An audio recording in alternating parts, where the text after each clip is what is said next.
Call to order the Advisory Plan Committee meeting. Let's do the Pledge of Allegiance. I got a flag right there. I pledge allegiance to the flag of the United States of America and to the republic for which it stands, one nation, under God, indivisible, with liberty and justice for all. Cool. All right. So the agenda is just a one-item agenda, and that would be to consider the amendments to the protection ordinance, but the Lake Michigan Shoreline Preservation Overlay Zoning District ordinance. I'm going to admit one other person here. And so first off with roll call, Mary Lou. Here. Me here. Nick Meyer. Kathleen Beeler. Present. Anita Remages. Here with no audio or video. I'll explain later. Okay. And Mike Gorman is absent. Seth McCormick. Here. Mike Gorman, you're not out there, right? We'll wait for you, right? No. Good. We're Okay. going to eat right now. We're going to eat. Okay. All right. So somebody's eating. You might want to mute your microphone. I did just now. Thank you. Sorry. Okay. No problem. Okay. So I think everybody on the Advisory Plan Commission got Chris's clean version this afternoon. And I just want to, and Chris, you're on audio, right? Yes. Oh, good. I just want to make it clear to everybody that what this is these are amendments to the Coastal Protection Ordinance. This doesn't invalidate what the Coastal Protection Ordinance is, nor does it invalidate the amendments that were passed in November of 19.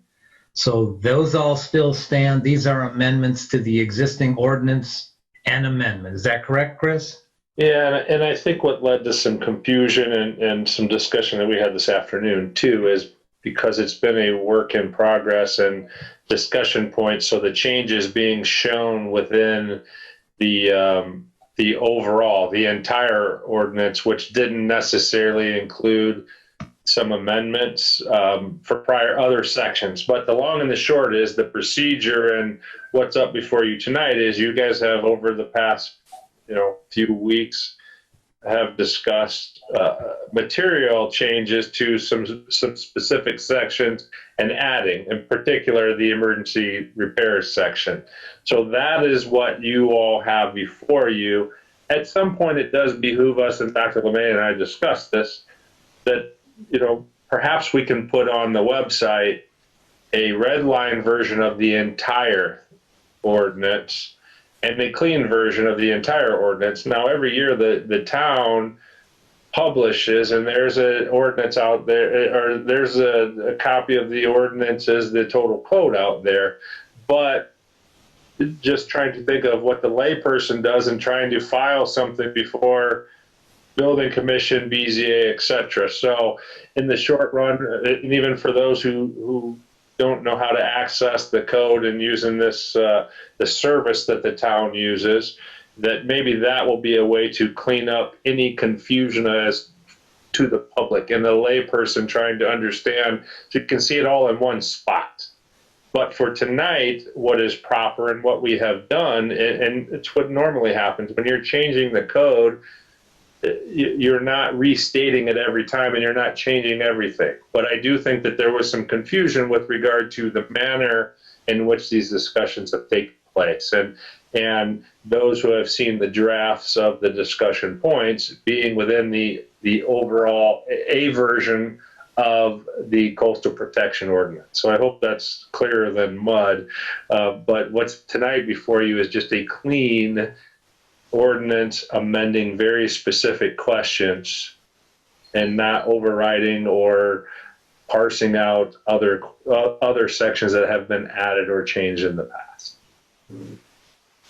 And so the essence of the amendments are to give a process for people who seek emergency repairs on seawalls or coastal protection structures quick consideration by the building commission. That's number one. And then number two was basically to change the setback, the side setback on coastal protection structures to 1.5 feet instead of 3 feet, which was what was in the original ordinance. So I think everybody's got a copy of the Chris's clean copy of that. With that prelude, I'll open it up to discussion from the commission members. And before you do that, Dr. Lemay, I just want to add one other thing, and maybe this has come to somebody else's attention, but under the what's item number 4 on the proposed ordinance, but for those who are watching, it's under the changes to 154-206. We might want to consider some different language in that first sentence. It says, upon application by a prospective permittee, a special exception to specific provisions may be granted. I think I understand that you're trying to give the building commission some leeway here, provided that the permittee it follows the items that follow below that. The potential issue I see there is special exception has some certain meanings, specific meanings within the zoning laws in general. It's a type of, there's a special. For you, Mary Lou, if you're looking at what I sent you today, yeah, it's on page 5. It's under item number 4. Okay. And it's the first sentence. So the rest of it, I think overall, as we've discussed, and I don't mean to monopolize the time here, it really mirrors the changes that that we're trying to mirror the new statutes that are going to take are being effective as of July 1st from the Indiana code. But the special exception to me it gives me pause, because special exceptions are relief that you ask for, and so there are many ways to describe things, and a special exception is something that's generally granted by a BZA and not a building commission. And I don't think that's what you're trying to say there, right? That they can usurp the powers of the BZA, but you want them to be able to have some leeway, I presume. So would you suggest, Chris, forgetting special exception with the capital S and capital E and just go with exception with a small e? Would that fix that? An exception? Well, I think we still need to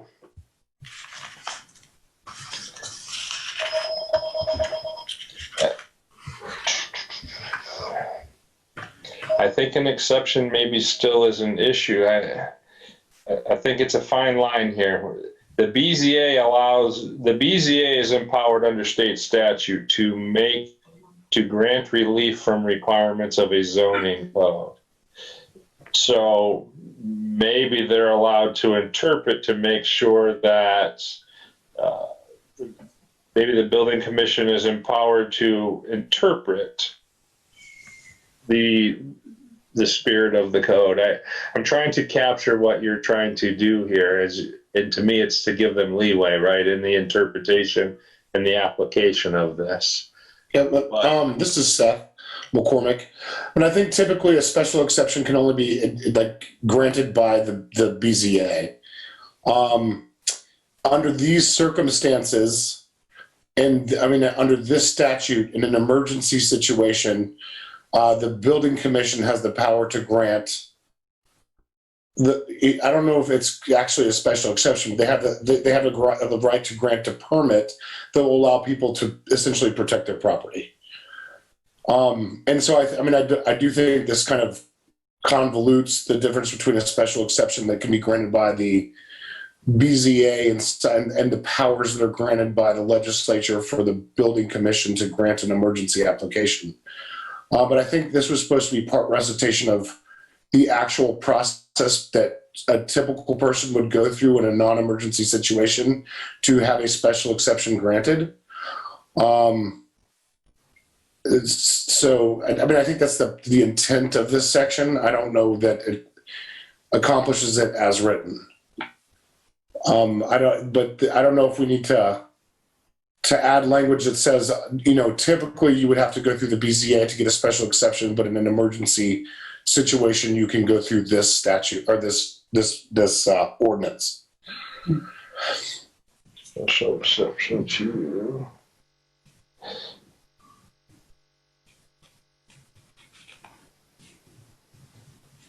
So I guess the question is, how do we want to fix this?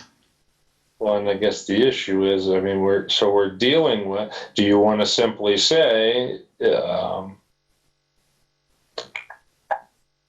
because we're talking about repair or replacement, do we want to say in extraordinary, emergency circumstances then? I mean, so that's kind of exactly what you said. So how about just saying the building commission may grant a permit for the repair or replacement of legal existing protection structures, and continuing on like it is? Because overall, this says everything, right? I mean, this 106 is for it's not just emergency. So that first one is generally applicable.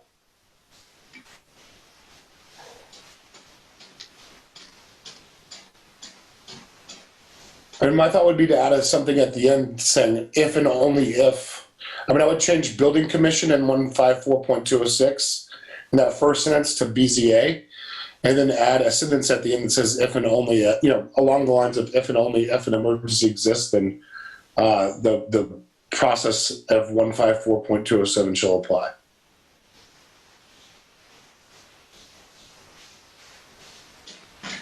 Well, but it's a given that the BZA can grant that authority. So do we need to state that in the ordinance? I mean, that's a statute. That's a statutory thing, right? Right, but I mean, what we don't want is people to start applying for emergency applications where no emergency exists and lead them back to where they should be, which is the general shoreline protection zoning overlay district. Well, we define that though, right? I mean, we define what emergency is. Yep. Yeah, and we've decided already who determines an emergency also, and that's the building commissioner. Right, but that's in the next section. That has nothing to do with this, right? Well, emergency applies throughout, right? Well, I guess I'm looking in I see, yeah, okay. In the definition section, though, it discusses those who want to apply. This doesn't apply to emergencies, right? This is the general. This is already this is one of those sections that's being corrected or restated, but it's already in the ordinance, right? We could say upon application, my perspective, for a special exception to specific provisions of the ordinance may be granted by the building commission in the event an emergency exists for the repair or replacement of legally existing protection structures. Be special exception. Because overall, this was designed for the right process of. If we state that this is just about repair and replacement, do we even need to say it's an exception? Why don't we just say it's absolutely an exception? Right, but if we say only for repair and replacement, this is the case, then that is, we don't have to say that it's an exception, right? It's obvious because we're saying it. No, I disagree. I mean, there's plenty of people that are going to be applying on a non-emergency basis to repair or replace something. Right, but this isn't about the emergency situation. This is just about repair and replace. No. This was kind of the grandfather clause, right? I mean, this is what right. This was. That was the point. Yep. So the special exception changes it. For me, once you are allowed to repair or replace, is that permanent or is that something that is subject to later review?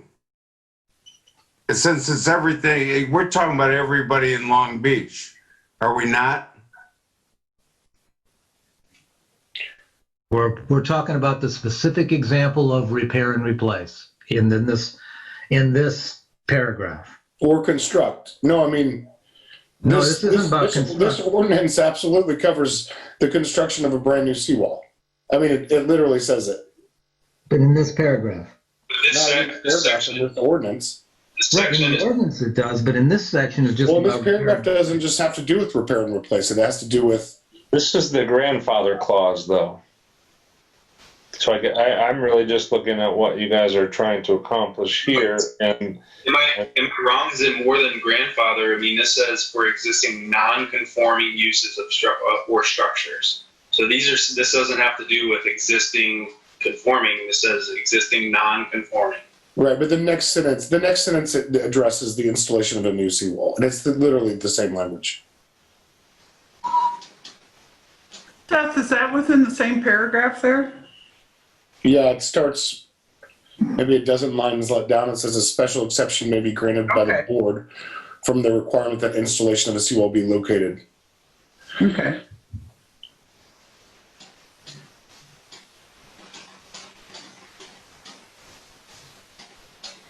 Well, how about if we just say exception with a small e by the building commission? And that way we make it clear that this does not need to go to the Board of Zoning Appeals. in an emergency situation only, though, right? I mean, so we have two things here as I'm looking. Yeah, I mean, I would keep the defined special exception and add in an emergency situation somehow. So upon submission of an emergency application by a prospective permittee?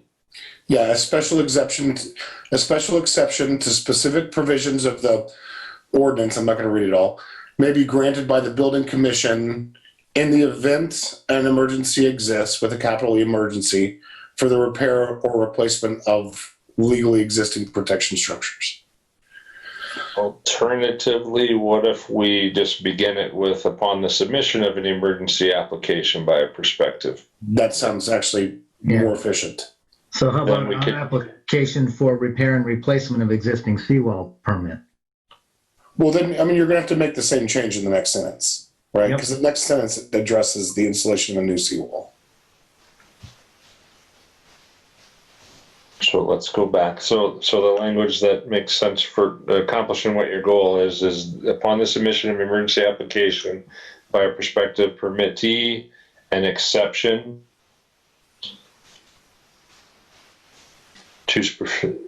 may be granted by the building commission.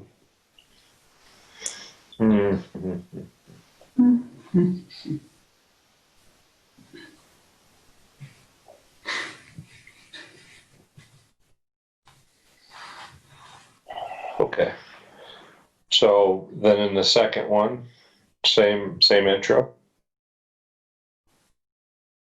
So sorry, not the second one. That I for my own purposes, I'm sitting here. I have two paragraphs because after the delineation consultant, then we have another special exception, right? Yeah. And just out of curiosity, I mean, and this is because I haven't read. Chris, you cut out. I think it was Seth. It was Seth. I'm sorry, Seth, you cut out. Yeah. There we go. You're caught up now.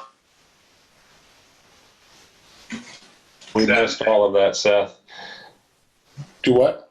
We missed all of that. Could you repeat that? I missed it. Sorry. Yeah. So why are we? I just, and this may be partially because I haven't seen the definition of the defined term special exception.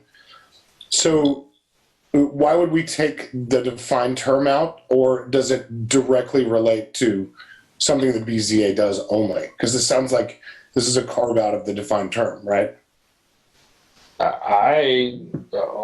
Ultimately, it seems to me that we should leave all the emergency procedures in 207. Yeah, I don't think we should be discussing emergencies in 206. I mean, I think that's, I do understand the sentiment, but I feel like we address it. And so Yep. if we're beginning, so my concern is this, if we change 206, and in my mind, this was the grandfather clause and address some of the other things. So it's the non-conforming uses or structures. And if we put emergency in here, then we're kind of making it specific to that scenario. And all of these changes or the overriding ordinance isn't just for emergencies, right? We just Right. wanted and we built in the ability to determine what is an emergency and then what triggers the emergency process. Not because I still think, and this is the word exception even still gives me pause, is because no matter what we do, we cannot usurp. The state statute is the state statute, and that empowers the BZA to give exceptions from it. And we're going down a dangerous path to try to say that the building commission can interpret that when really it's the BZA's. The building commission can interpret it. The BZA is the only one who can give relief from it. Chris, would you say that again? The building commission can interpret it? They do interpret it, right? Because people come before them and they're interpreting it the best they can. And so people either agree and they get their permit, or they disagree but they still asked for a variance, or they challenge the building commission's decision, right? So they're the interpreters of it. I was making a joke here, but really the clerk's office is the first line of defense, right? Because people always come to them first to ask them. But it's the building commission. They make a decision, but the BZA is the only one who can give relief or something around what the wording of it is. So I feel like we're taking away from the intent of 206. If we're starting both paragraphs on the emergency application and then making exceptions. Can I maybe just attempt to make it more simplistic for everyone? I mean, 206, elements of 206 existed prior to the emergency discussion. I think what we were originally trying to do in 206 was to figure out if somebody comes, regardless of the year, regardless of the circumstance, hey, I have an existing structure, I want to repair it, replace it, what have you, right? So we need a process and a definition and a path for those residents that want to make changes to their non-conforming uses or structures. If they have an emergency, we have a whole emergency section. So I think, right, so I would think at the bottom of 206, I mean, maybe you have something that says if you have an emergency, go to 207 or something to that effect. But I agree, the more I'm hearing this conversation, the more I agree. Trying to insert emergency language number 1 into 206 doesn't make sense. Yep. And number 2, I agree. The way it makes it sound is either we make it part of the ordinance as under the purview of the building commission, or we don't. Because otherwise, you're right. I mean, that will be a function of a BZA. Because the way we're trying to say it here is somebody wanting to repair or replace an existing non-conforming use or structure. They go to the building commission. The language we've added here says the building commission in certain circumstances can approve or deny certain elements of your plan, and it doesn't have to go to the BZA, which it normally would have previously. Right, and that was the intent. That's the intent. So I think you almost have to just make it's either part of the ordinance or it's not. It's either part of the building commission's defined ordinance or not. Yeah, I'm with Nick. I'd rather change the words building commission and 154.206 back to BZA and add a sentence clarifying that in an emergency situation you should go to 154.207. Because the way you get a variance is by going through the BZA. But in an emergency situation, we make an exception that allows you to do something that the commission itself can. So, and Seth, I think that's where this was originally. And I think each of your comments as we've worked through this has always been to try to make it simple and then piecemeal or link these all together, right? And so for me, just from a simplistic legal writing standpoint, the specific is what controls in these writing legal interpretation. And you guys are decision makers. I don't think you're wrong on that. I don't think we need to mess with 206. And I think anybody who has emergency repair is going to be clear that they go to 207. Yep. But if so, then if you are inclined to change 206, and we just need to go back to what that language was prior to those initiation, and then just so I make sure I capture what your intent, that add that language at the end. Yeah, Bob, was the intent to give the building commission a little bit more authority when interpreting requests for repairs or replacement of structures in these cases, so it didn't have to go to the BZA?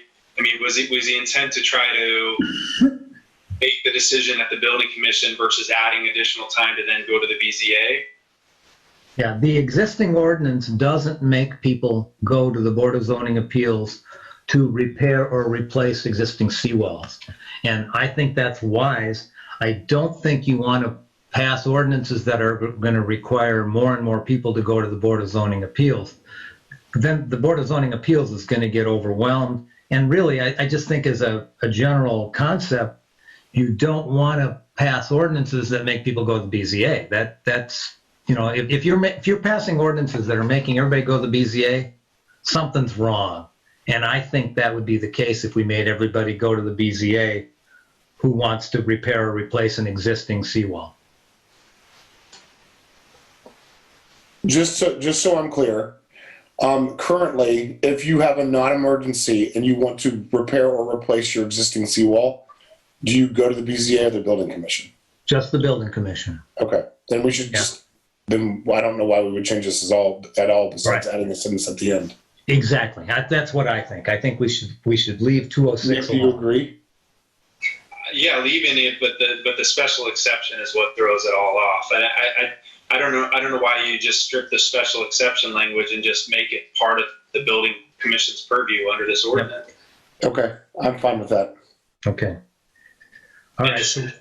What we're saying with this revision is, look, if you have a non-conforming structure, let's say a seawall, for example, what it's saying, and correct me if I'm wrong, what it's saying is you have it, the building commission will allow you to repair it or replace it, but the way this reads, am I reading it right, is that you cannot repair it and replace it in the same exact spot if it's not in these conditions. So if it's past the natural ordinary high water mark, if it's, for example, if it's further out into the water and it's into the public trust zone today and you want to repair it and replace it, are we saying that you can't repair it and replace it in that same spot?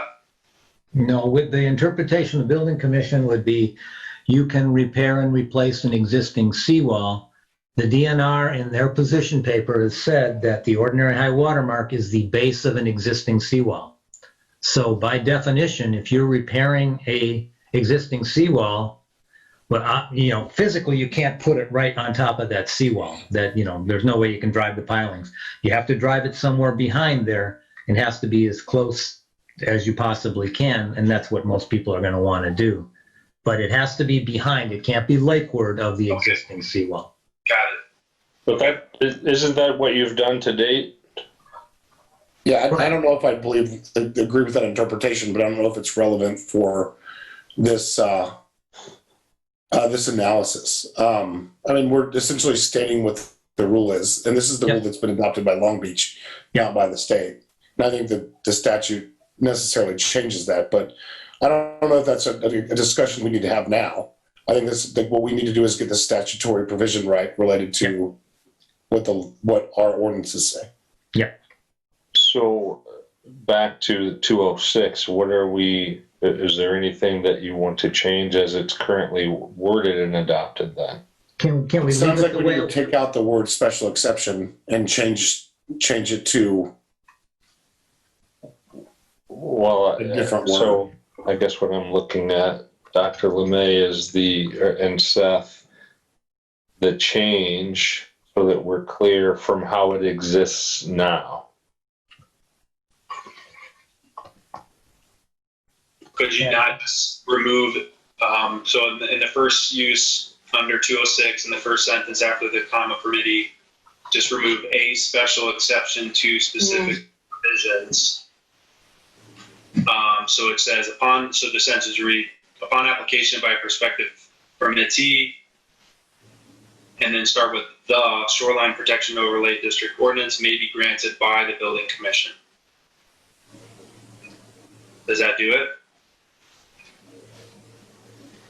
I guess I'm wondering, why are we changing 206 at all? Yeah, that's my question. What are we really changing here? Yeah, because 206, let me read you 206 right now. It's exceptions for existing non-conforming uses or structures. An exception shall be made for the repair or replacement of legally existing protection structures to their previous specifications.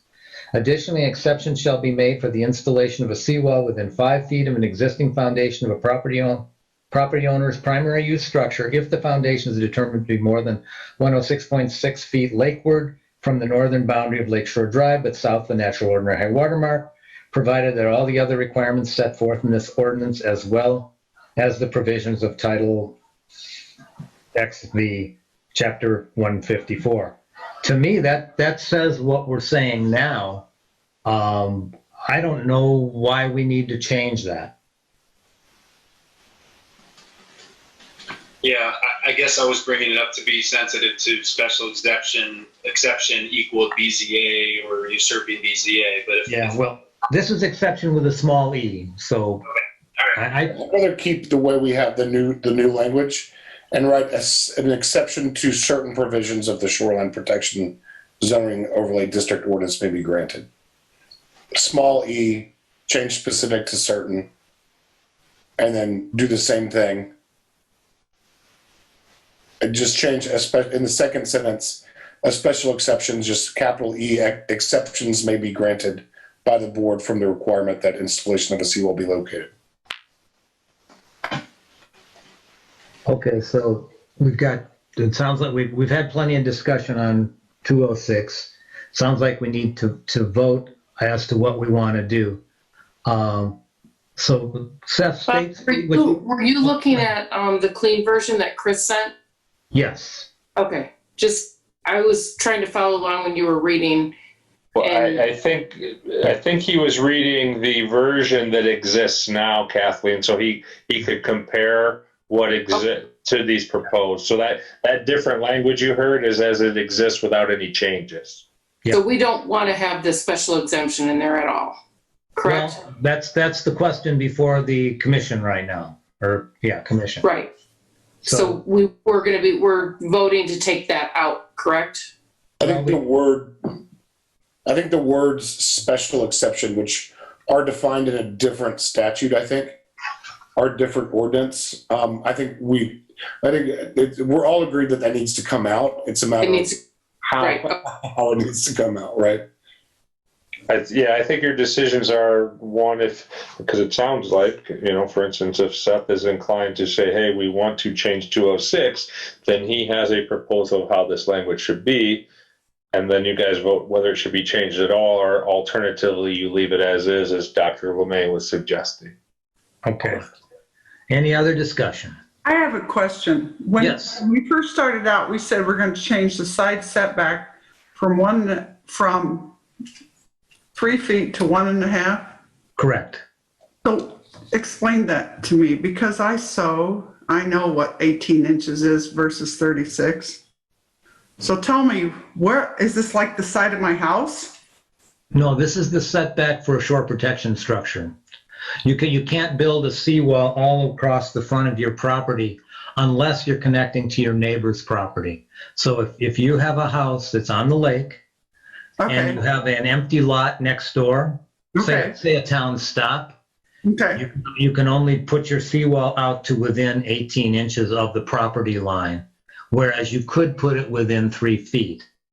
And the reason we're doing that is because the state legislature basically was trying to be a peacemaker down in Indianapolis and said, okay, if we're going to let you lay on the beach, we want to change this. That's kind of what it came down to. Well, I was thinking like the side of our house, and I'm going to walk down there thinking 3 feet versus 1.5 feet. That's a big difference. Yeah, no, this isn't the side of the house. This is the seawall or revetment. Yep. Okay, so if we're done with discussion on 206, we have a choice. We can vote to change it. Seth, do you want to repeat the changes you wanted to make on 206? How you want to change what's existing on Chris's clean version? Okay. Upon application by a prospective permittee, an exception to certain provisions of the shoreline protection zoning overlay district ordinance. That's it in the first sentence. Okay. And then the second sentence, exceptions may be granted by the board. So just take out special exception in both instances and change it to exception or exceptions, and change out specific to certain. Well, now in your second sentence, you said an exemption may be granted by the board. You're talking about the Board of Zoning Appeals, or you're talking about the Building Commission? Oh, wait. So yeah, we need to change exceptions may be granted by the Building Commission. That's just inconsistent, right? It needs to be consistent across with both sentences. Yep. So Building Commission. Okay. And same Okay. thing, consistent in each of the sections. So where if you continue on with that sentence, primary use structure, if the board finds adequate evidence. So Correct. Should be, every place it says board, it should say Building Commission, Yes. right? Okay. So that's one option. And the second option is to go with the existing 206, which I just read. So all in favor of the version on Chris's final copy with the changes that Seth just said, say aye. Aye. Aye. Oh, Okay. I got 1, 2. No, 4. Okay, I got 4. Okay, and then all in favor of leaving it alone? That would be aye. Okay, so we're going to go with those changes. Chris, do you have those changes? I do. Okay, sounds good. All right, so that takes care of 206. Any other comments on any of the other changes that we have in that red line, or not red line version, but final copy from Chris? Everybody else is okay with everything? Okay. Yeah, it's Nick, not to, and I apologize because I missed the last meeting. I certainly don't want to replay the conversation, but I've connected, obviously via comments back and forth on the draft, but that we have in front of us. But where did we land? Because there's a lot of discussion when we're first kind of looking at this, ticking in time between the state statute or what becomes effect July 1st and what we have here. Do we feel like it's still in the spirit of, let me put it this way, it's still in the spirit of trying to be consistent with what the legislation says? Yeah, this should make the legislators happy. Yeah. I've bent over backwards to make this very consistent with the legislation. Or we have. Sorry. Okay. All right. Thank you. Okay, so this is a public hearing. So I need to open it up to, is that right, Chris? I need to open it up for public hearing, right? Chris? Yes. So I need to open this up for public hearing. All in favor, all against, right? Yes. All right, so I'm going to open up the public hearing. All in favor, or anybody in favor of this amendment to the ordinance as presented and discussed? It's open for discussion, and I don't think anybody's muted. If you are muted, unmute yourself, and you're certainly welcome to comment. Make sure they identify themselves and their address, please. That's right, yeah. I haven't heard anybody. Going once, going twice. All right, anybody opposed to what we've discussed can make a comment. Going once, going twice, gone. Okay, so I think the next step then. I'm not sure. No, I'm just making sure everyone's got a chance. I couldn't tell some folks trying to unmute. Hey, Bob, this is John Perro. Yes. Just a point of clarification. You mentioned the Address, John. I'm sorry, 2424 Lakeshore Drive. You mentioned the high water mark as being the seawall. Is that commonly understood? No. The definition that actually is goes against the actual definition that coastal engineers or delineators would use to define the natural ordinary high water mark, but it's what our DNR basically wants to do. Because the DNR doesn't want to own seawalls when the lake goes up, they don't want to own half of somebody's living room, and so that's what they have done. So the town, at least at this point, has taken the position that rather than fight against the DNR, because quite honestly, if we want to protect our beach, if we try to go against the DNR, I don't think the legislature would look very fondly on that. So Okay, that's so the town is accepting that as the definition? at least at this point until it changes. Okay. Okay. And just one question about coastal engineers. I don't believe there is a coastal engineer designate at all.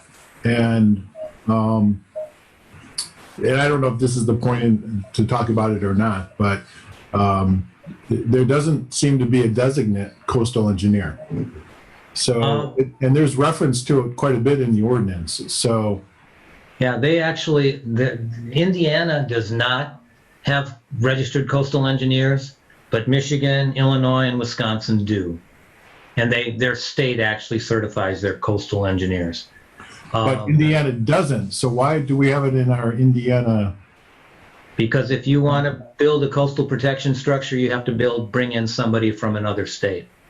If Indiana, just because Indiana doesn't have designated coastal engineers, doesn't mean we should ignore our 45 miles of coast.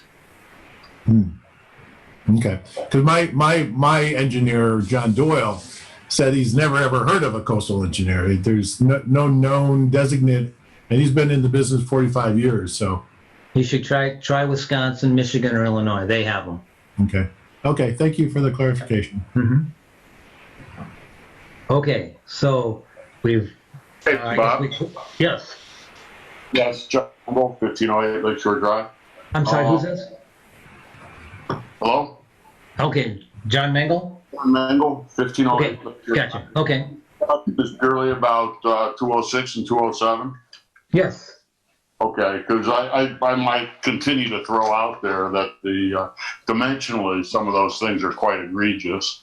106 feet is the middle of my backyard, and 5 feet from the house makes it nearly impossible to drive piling.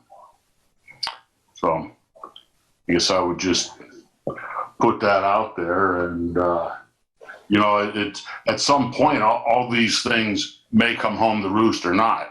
Right now it's a long ways away from the house, but we lost probably 50 yards last year. So you're familiar with my backyard. You know how deep it is. It's getting shorter, and it's getting shorter pretty quick. So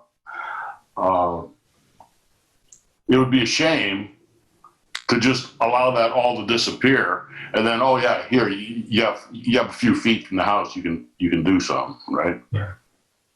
Well, our coastal engineers assured us that people can put piling 5 feet from a foundation. And the point of this, John, is to try and reach a compromise between allowing people to protect their property and preventing the destruction of our beaches. And that's really what this is all about. If it's there's not a beach anyway. Well, I guess. The water is there. There's not what? Anywhere. If the water is that close to our house, there's not a beach anyway. You're right. That's the lunacy of it. And by the way, so when our house disappears, then it'll be up to the town to drive piling to protect the road. That's right, and that's why this is compromise is there. Well, yes. That's one of the reasons. Okay. I'll wait till it gets closer, and we might have to argue harder. That's right. Hopefully you'll be arguing with somebody else. We'll see. Any other comments? Well, when the water gets to your house, you have 5 feet. What are you? Yeah. That's right. Okay. Any other comments either in favor or against? Okay. So Chris, the next step is to vote this up or down, correct? Right, you can take action, you can take a vote that gives a favorable recommendation or not a favorable recommendation. Okay, so I'll make a motion go ahead, I'm sorry. Well, and from there, then there's a certification that goes based on this decision to the town council, which then allows the town council to accept it as is, and it becomes, it's approved and adopted, or town council can make some changes and kick it back. Right. I hate to interrupt again, but to John Paro's point, I need to make sure I have the right version up. The definition of coastal engineer in the statute states that it's certified by the state of Indiana, which if that's really true, that there is no certified coastal engineer in the state of Indiana, then that's a problem. So Chris, that's another thing that needs to be changed. All in favor of that change? I'll take that as a motion.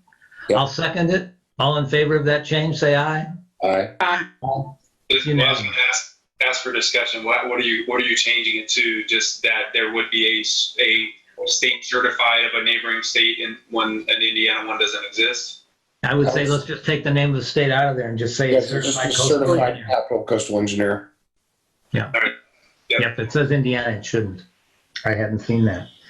Give me that, where is that at again? Sorry, It's in the original statute. yes, right. Yeah, so it's in the definition of coastal engineer. I looked at it quickly from an old version. So we will change. Oh, yeah. Yep. So we will change. We will add that if that's what you're inclined to do. Since we're already at the beginning changing definitions, we'll add and just restate that definition. Yeah. Under the first one. Yeah. So it'll proceed now. A professional engineer authorized to provide services and with a professional engineer authorized to provide services and with experience in coastal engineering for the projects on the shore of the Great Lakes. Yeah, it should say certified in there probably somewhere too. So a certified professional engineer authorized to provide with experience in coastal engineering. That's fine. Because I'm sure there's a certification. Well, it is. If you're a professional engineer, you carry a shingle. It's just like you, Bob. Right, but all engineers are not coastal engineers. No. But if you state professional, then the guy has a shingle. Saying a certified professional is like that's a double. Yeah, and that's what it needs to be, John, because I shouldn't be doing neurosurgery. From the industry, professional coastal engineer should cover you.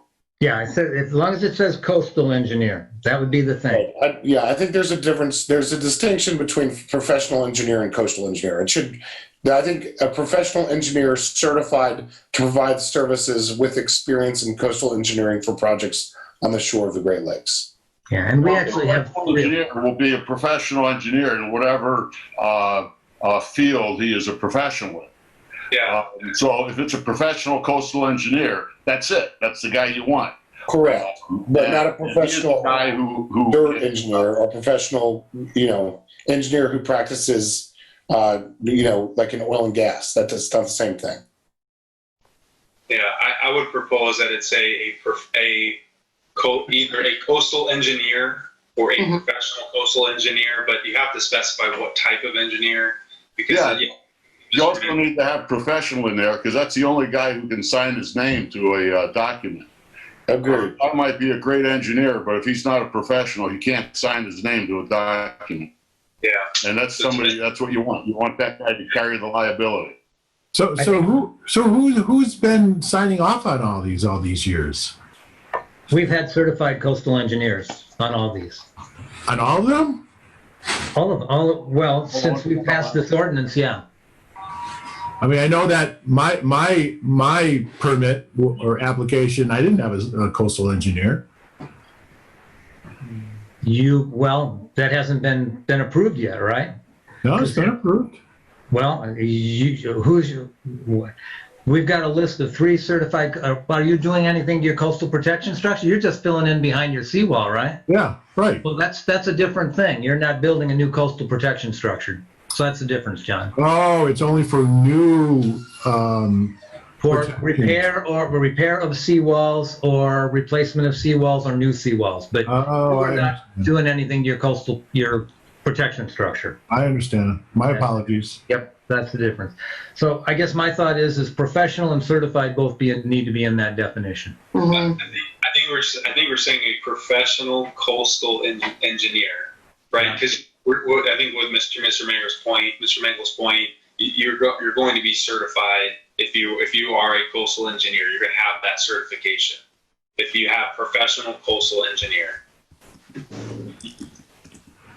I guess I'm always looking for people looking for ways around our ordinances, and I think certified is a good thing to have in there. I actually just had somebody call me today for our list of certified coastal engineers, and so I gave them the names and the phone numbers.